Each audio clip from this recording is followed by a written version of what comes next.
Thank you, Mr. Furley. Dr. Tremblay? Thank you very much.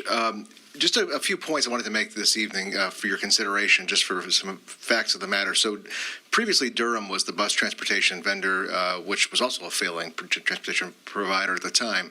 We moved to NRT. NRT was the lowest bidder in that process of an expiring contract. So we were in sort of a forced play with that, but we also had hopes for NRT, given their successful van pool distribution. We have a number of our special education students, for example, were transported by van pool. This is several years ago.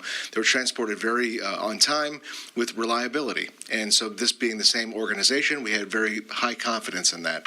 Over the years, as this council well knows, and as the school committee has long discussed, has continued to fail our students. We have several hundred students still waiting for a bus, and so some of the behaviors that were mentioned here, is because of bus overcrowding, putting 3 students to a seat. We really shouldn't be doing that. On a good day, we're short 20 to 25 drivers from what our contract with NRT provides. We have no confidence that NRT will actually ever deliver what we have asked for. They have not proven any effort in recruitment, and there's been zero effort shown there. Now, that being said, is this the right answer? We're not quite sure because we can't guarantee anything, but I can tell you Worcester made this transition very successfully, and they are fully staffed by having moved in-house. So there's really 2 separate matters to be mindful of here. There's the drivers, and then there's the buses.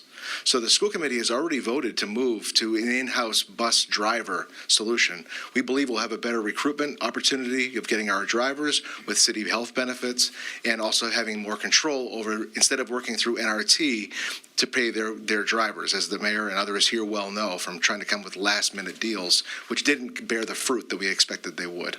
So that's one element. So the driver piece is really separate from, and we want to get from the buses. The bus lease is a separate matter. So there is a provision in the current NRT contract, which, by the way, expires next year. So if we kick the can down the road, till December 17th, we're going to be coming back to this again in less than a year's time because this contract is up anyway. And to date, NRT has not provided us with any concrete numbers of what those costs would be. So we're operating really in the dark on this when we can have a vendor that can procure buses for us in a timely fashion, 5-year lease to own brand new buses.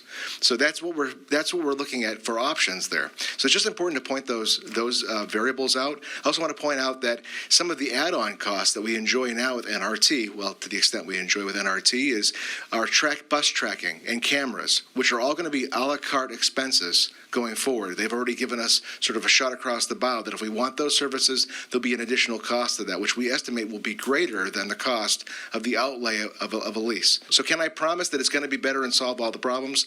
Absolutely not. Is it going to be better than NRT? I hope so. But is NRT working for us? Absolutely not. Continues to fail us every single day. Our kids are not coming to school. We have chronic absenteeism. And it's not like just kids don't come to school late or they come to school late. That when they don't come to school because they don't have transportation, they're not coming.